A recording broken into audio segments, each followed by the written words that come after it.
defense respond, or what would you say to that? Well, I felt like they tried to come out and just say, forget it, let's go play fast. And we made a ton of mistakes, but at least they were going hard and trying to compete. And the thing that I tried to get across to them is it's easy to do when somebody makes a play to get fired up and trying to have a good practice. It's when nobody's making any plays and things are not going well that it's hard to step up and go turn the tide. And that's what we didn't do in the scrimmage the other day. And we sort of started off pretty decent today and just kind of at least plugged through it. And, I don't know how much better or worse it was, but their attitude, demeanor, and all that kind of stuff was a lot better. And that's a start.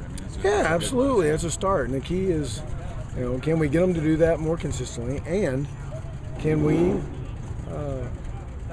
get them to do that when things aren't going well? Somebody to spark it and kickstart it and say, we're going to go make a play and get this thing turned around and use good body language and get things going.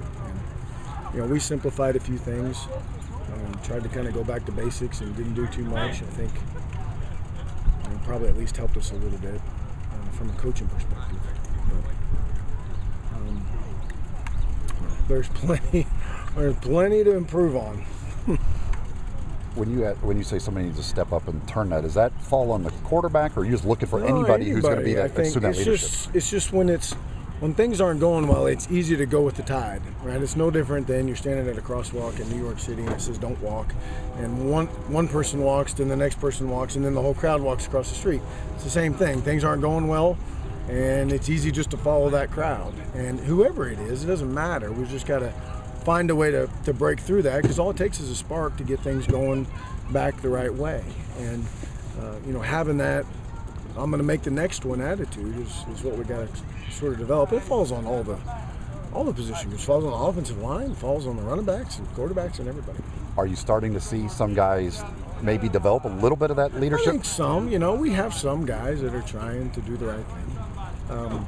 And it helps when they know what they're doing. I mean, everybody talks about leadership, but it helps to play well, to be a leader. And, to know what you're doing and know how we want it done, it certainly helps. And there's guys that are learning that, and I think as they begin to understand what we want and how they're supposed to do it, hopefully they'll be able to kind of impose their characteristics or their personalities on the given unit or team. With 4 practices left, again, talk about your quarterback play. What do you see and what do you like? I see us doing some good things at times. I really do. I'm proud of both of those kids.